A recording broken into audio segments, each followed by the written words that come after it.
Profesor Dr. Muhammad Syed Naquib Al-Atos dalam buku Historical Fact and Fiction menyatakan bahwa Pulau Sumatera telah dikenal oleh Nabi Muhammad semasa hidup, serta telah dilalui dan disinggahi para pedagang dan pelaut Arab di masa itu. Tak hanya itu, dalam sabdanya, beliau juga berdoa untuk negeri ini.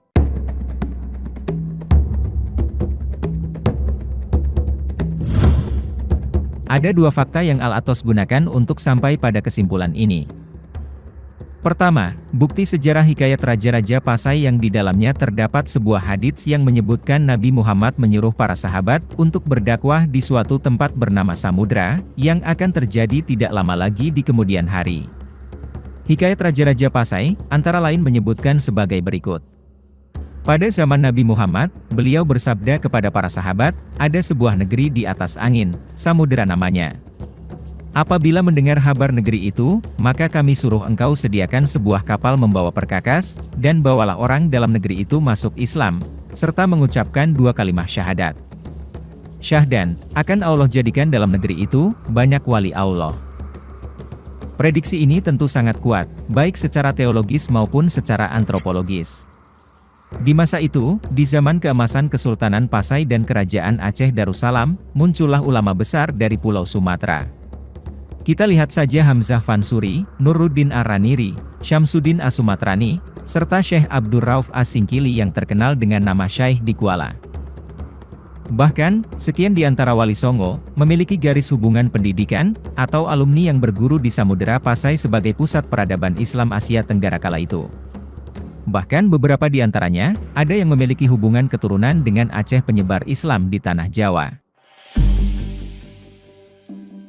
Sumber Wikipedia menyebutkan bahwa asal-usul penamaan Pulau Sumatera sendiri berasal dari keberadaan sebuah kerajaan bernama Samudera Pasai yang terletak di pantai pesisir timur Aceh. Diawali dengan kunjungan Ibnu Batutah, petualang asal Maroko ke negeri tersebut pada tahun 1345, dia melafalkan kata Samudera menjadi Samatrah dan kemudian menjadi Sumatera. Selanjutnya, nama ini tercantum dalam peta-peta abad ke-16 buatan Portugis untuk dirujuk pada pulau ini, sehingga kemudian dikenal meluas sampai sekarang. Bukti yang kedua, berupa terma kafur, yang terdapat di dalam Al-Quran. Kata ini berasal dari kata dasar kafaro, yang berarti menutupi. Kata kafir juga merupakan nama yang digunakan bangsa Arab untuk menyebut sebuah produk alam yang dalam bahasa Inggris disebut kamper, atau dalam bahasa Melayu disebut dengan kapur barus. Masyarakat Arab menyebutnya dengan nama tersebut, karena bahan produk tersebut tertutup, dan tersembunyi di dalam batang pohon kapur barus atau pohon karas, dan juga karena menutupi bau jenazah sebelum dikubur. Produk kapur barus yang terbaik adalah dari Fansur atau Barus, sebuah kecamatan di Kabupaten Tapanuli Tengah, yang terletak di pantai barat Sumatera.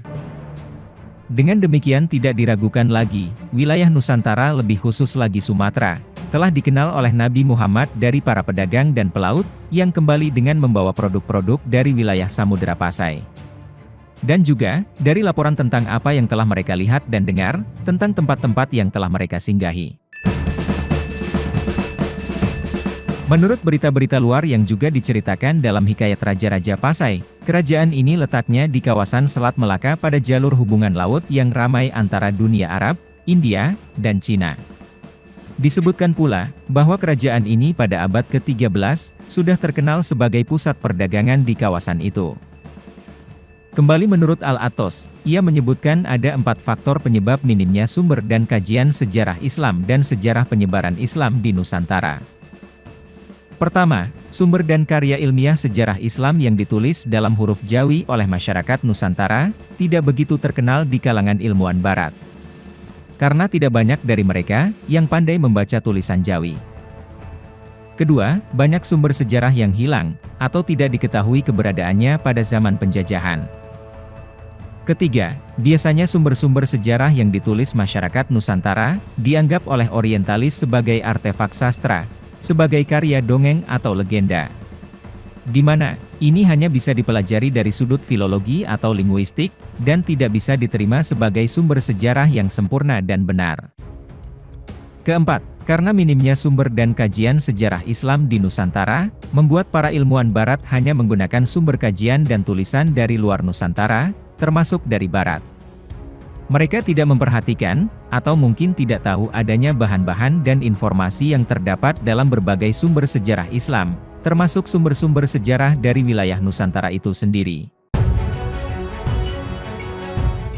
Van Leur dalam bukunya Indonesian Trade and Society berpendapat, sejalan dengan melemahnya kerajaan-kerajaan Hindu-Buddha di Sumatera dan khususnya di Jawa, para pedagang Muslim beserta mubalik lebih berkesempatan mendapatkan keuntungan dagang dan politik. Dia juga menyimpulkan adanya hubungan saling menguntungkan antara para pedagang Muslim dan para penguasa lokal. Pihak yang satu memberikan bantuan dan dukungan material, dan pihak kedua memberikan kebebasan dan perlindungan kepada pihak pertama. Menurutnya, dengan adanya konflik antara keluarga bangsawan dengan penguasa Majapahit, serta ambisi sebagian dari mereka untuk berkuasa, maka Islamisasi merupakan alat politik yang ampuh untuk merebut pengaruh hingga menghimpun kekuasaan.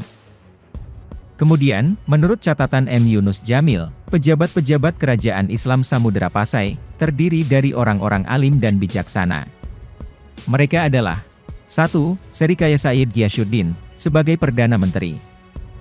2. Said Ali bin Ali Al-Makarani, sebagai Syekhul Islam. 3. Bawakayu Ali Hisamuddin Al-Malabari, sebagai Menteri Luar Negeri.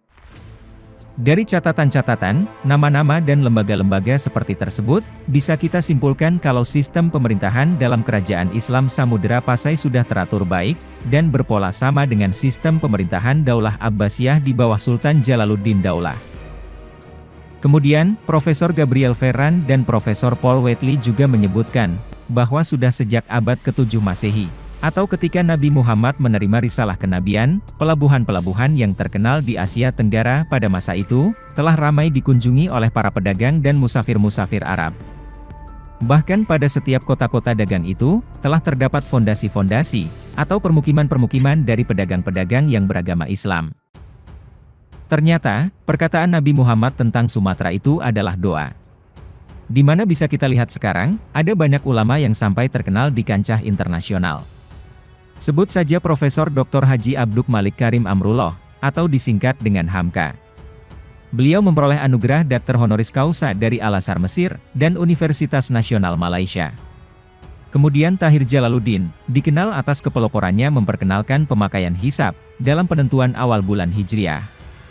Lalu ada Ahmad Khotib Al-Minangkabawi, yang merupakan guru dari pemimpin reformasi Islam. Beberapa muridnya yang terkenal, adalah Kiai Haji Ahmad Dahlan pendiri Muhammadiyah, dan Kiai Haji Hashim Asy'ari pendiri Nahdlatul Ulama, Hamka, Jamil Jambek, dan lainnya. Pendeknya, beliau adalah guru dari para guru.